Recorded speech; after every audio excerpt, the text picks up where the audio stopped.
Oke, bismillah ya. Kita mulai beda buku pertama. Jadi saya Aswar ya. Jadi saya Aswar yang akan eh, membedah buku ini per paragraf ya. Dan satu video itu isinya 2 sampai 3 paragraf per video gitu. Mari kita mulai dari paragraf pertama dan kedua. Ini bagian dari pengantar ya, masih pengantar oleh Frank Grace. Jadi Frank Grace itu salah satu murid Hawkins yang cukup maju secara spiritual. Mari kita mulai di paragraf pertama.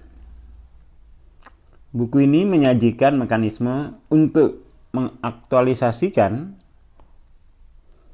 kemampuan-kemampuan bawaan di dalam diri demi meraih kebahagiaan, kesuksesan, kesehatan, kesejahteraan, cinta tanpa syarat, intuisi, keindahan, kedamaian batin, dan kreativitas.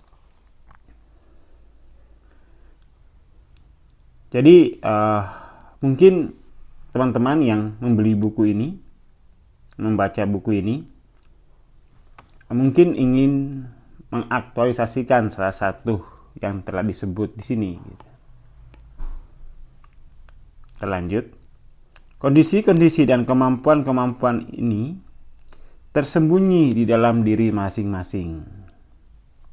Tidak bergantung pada keadaan luar atau karakteristik personal apapun, juga tidak membutuhkan keyakinan pada sistem agama apapun.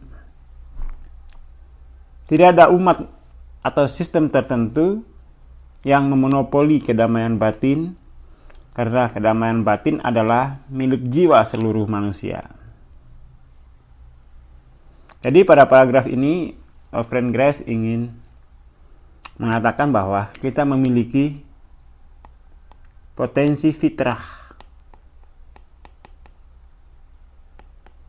Jadi kita bukan manusia ya, bukan seperti kertas kosong,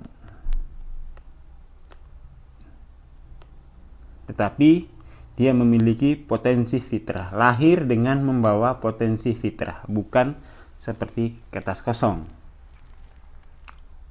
Dan potensi fitrah ini tidak tergantung pada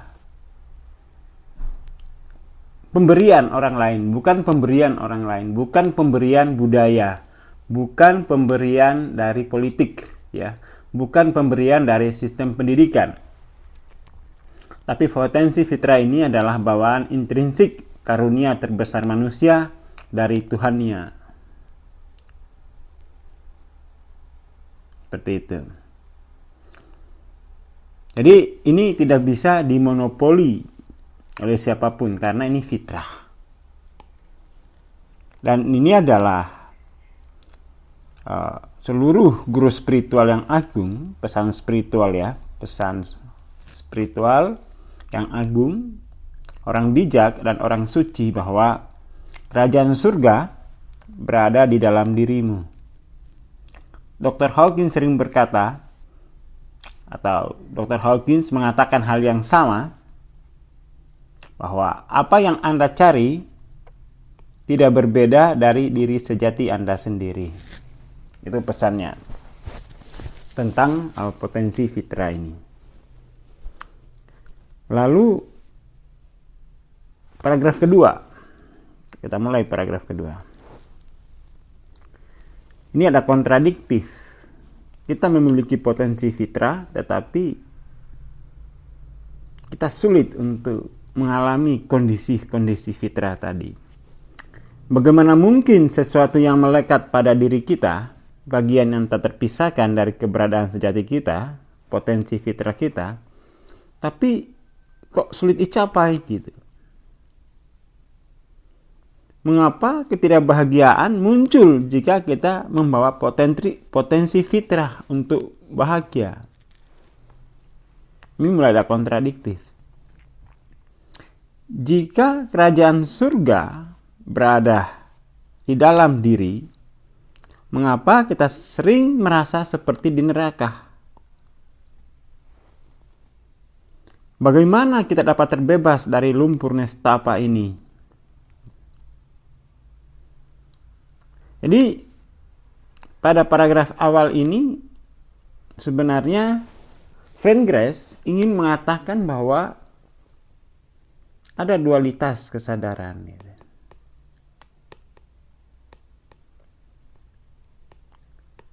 Dualitas kesadaran ini yang kemudian itu menjadi program oposisi dari fitrah kita. Jadi nanti kita akan bahas, ya. Nanti di paragraf-paragraf selanjutnya kita akan lebih dalam dualitas kesadaran ini. Tapi di sini bahwa pada paragraf ini itu sudah mulai secara kontradiktif, ya. Bahwa penyebab kontradiktif ini itu adalah adanya sifat dualitas dalam kesadaran. Jadi dalam hukum spiritual itu dia hanya ada dua hukumnya, dualitas dan non-dualitas. Ini hukum spiritual ini sama kuatnya.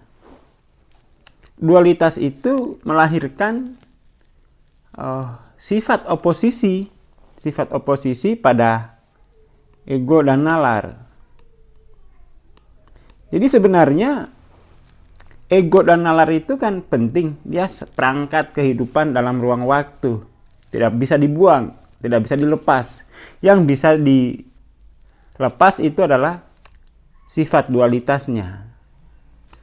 Karena sifat dualitas inilah yang mendorong ego dan nalar itu menjadi oposisi dari keilahian atau melawan Tuhan gitu. Seperti itu.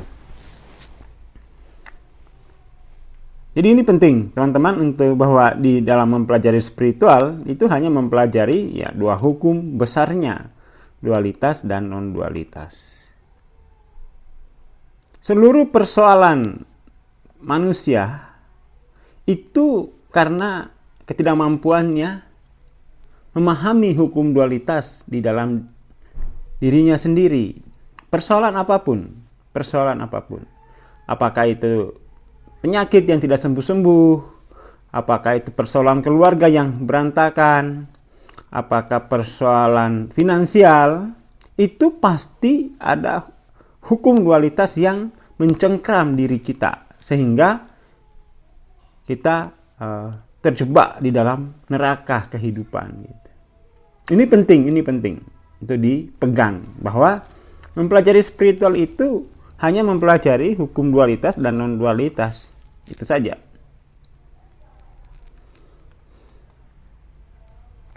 Lalu kemudian di kalimat selanjutnya, bagaimana kita dapat terbebas dari lumpur nestapa, dari dualitas yang membuat perjalanan menuju kedamaian batin terasa sulit gitu. Layaknya tetes-tetes gula yang merayap naik pada hari nan dingin dan membeku. Jadi di sini memang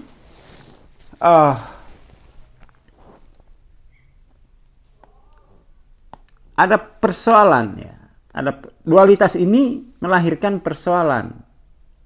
Dia melahirkan persoalan. Nah, secara umum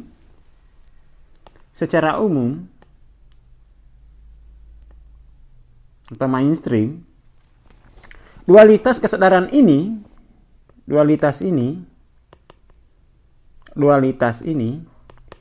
diatasi dengan kekuatan willpower gitu.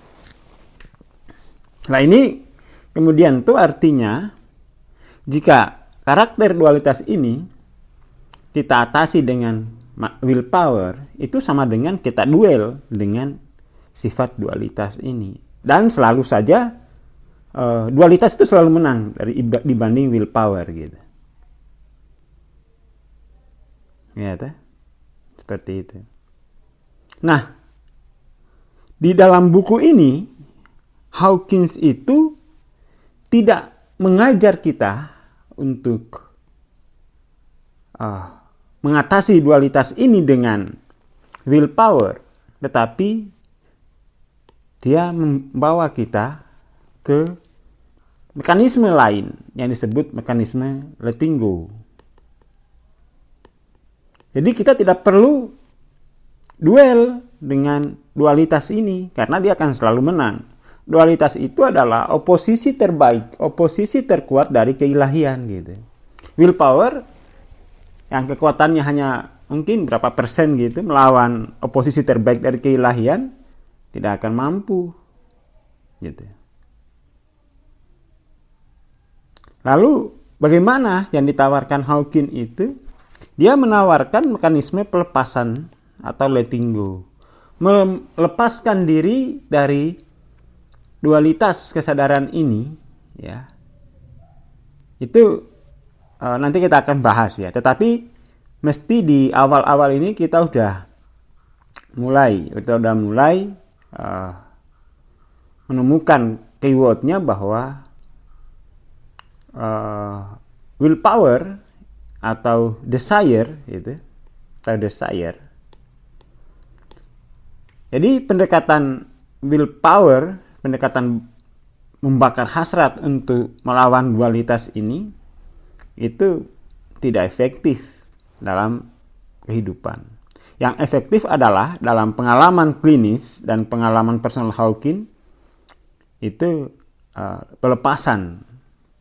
Tetapi untuk mampu melakukan pelepasan ini, itu mesti dibekali dulu dengan beberapa pengetahuan dasar tentang dualitas gitu. Mungkin akan kita singgung sedikit beberapa pengetahuan ini. Tapi intinya itu di dua paragraf ini gitu loh. Karena sifat dualitas inilah kemudian potensi fitrah kita tidak tumbuh, yang tumbuh malah potensi sebaliknya, potensi oposisinya. Ini kan repot ini. Ya, bukan fitrah yang tumbuh, malah yang tumbuh potensi oposisi. Karena potensi oposisi ini yang tumbuh, kita menderita dalam semua aspek kehidupan. Kira-kira itu ya inti dari dua paragraf pertama ini. Lalu kita tiba pada bagaimana melepaskan diri dari sifat dualitas ini. Ada yang metode willpower atau hasrat gitu, ada yang letting go. Yang akan kita pelajari di dalam buku ini, yang akan kita bedah di dalam buku ini, itu adalah mekanisme letting go. Tapi sebelum kita bedah mungkin ya, saya di paragraf kedua akan sedikit menjelaskan perbedaan antara metode willpower dan letting go sehingga teman-teman punya perspektif filosofisnya. Punya perspektif filosofis untuk memahami bedanya gitu. Oke ya, kita tunggu nanti di video-video selanjutnya. Untuk video ini saya kira cukup gitu ya. Bahwa dengan memahami sifat dualitas kesadaran itu adalah terbukti secara personal dan klinis sebagai jalan yang paling pasti untuk menuju, ini salah ini, bukan pemenuhan, tapi untuk menuju kepenuhan total. Artinya, jika seluruh dualitas kesadaran dalam diri kita sudah kita lepaskan, lepaskan ya, maka potensi fitrah kita itu akan tumbuh menjadi kepenuhan total gitu. Kira-kira begitu intinya. Jadi teman-teman yang punya masalah apapun, yang punya masalah finansial, keluarga, prestasi kerja, yuk coba dekati masalah tadi dengan pemahaman bahwa itu adalah akibat dari dualitas kesadaran. Itu yang ingin saya sampaikan atau ingin disampaikan oleh Letting Go ini di paragraf awal ini. Oke, terima kasih.